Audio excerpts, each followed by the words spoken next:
Mark chapter 7.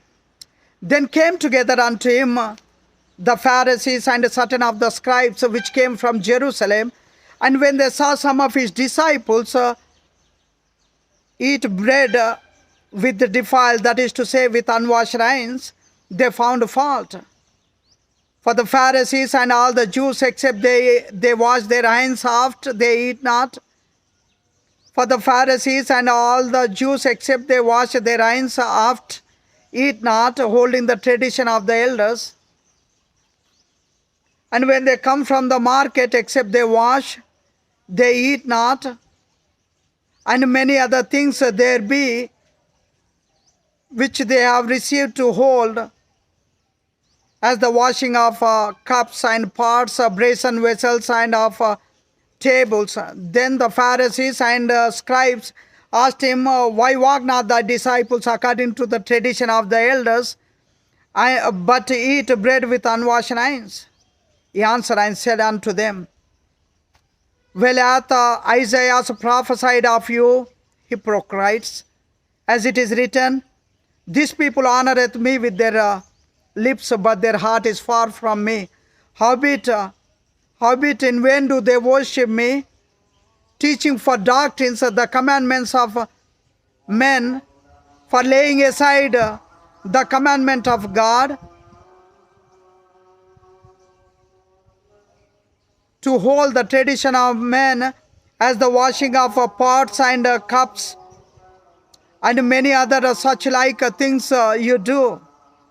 And he said, Full well reject ye the commandment of God, to keep the tradition of the tradition of.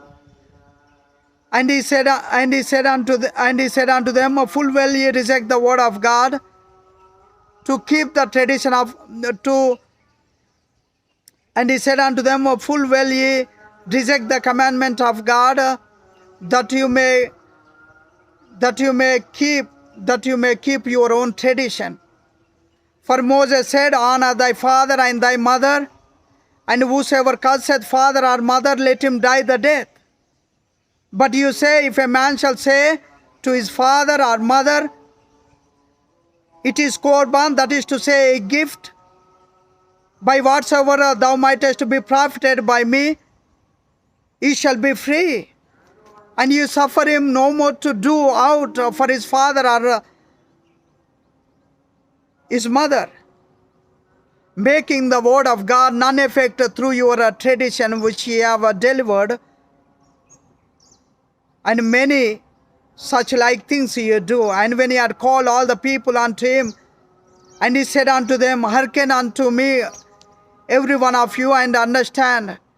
There is nothing from without a man that entering into a man that can defile, but the things which come out of him, those are they that defile the man. If any man have ears to hear, let him hear. And when he was entering into the house, his disciples asked him concerning the parable. And he saith unto them, Are you so without understanding also?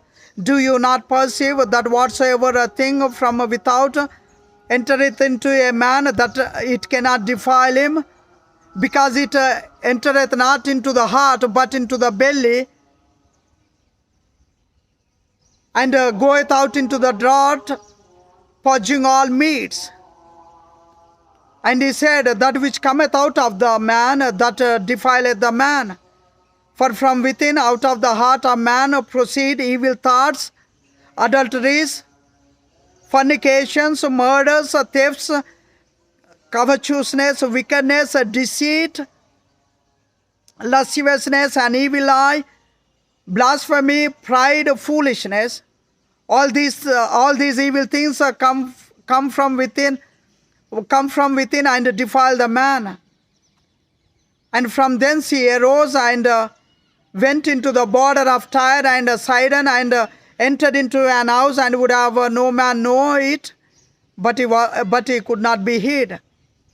And a certain woman whose young daughter had an evil spirit came and fell at him, The woman was a Greek, a Syrophoenician by nation, and she besought him that he would cast forth the devil out of her daughter.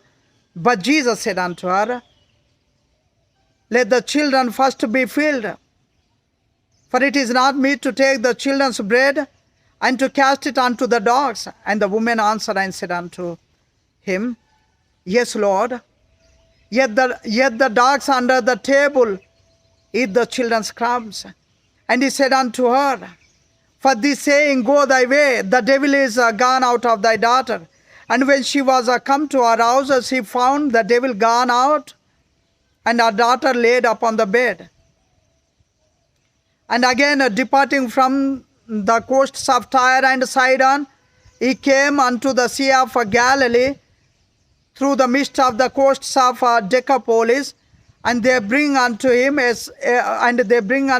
man, and they bring unto him one that was deaf and had an impediment in his speech. And they beseech him to put his hand upon him. And he took him aside from the multitude, and put his fingers into his ears, and he spit and touched his tongue.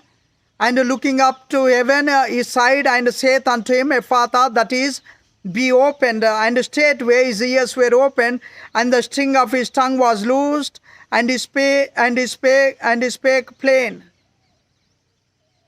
And he charged them that no man should know it. But the more he charged, so much the more a great deal they published it. And they were beyond measure astonished, saying, He hath done all things well. He maketh both the deaf to hear and the dumb to speak. Thank you very much.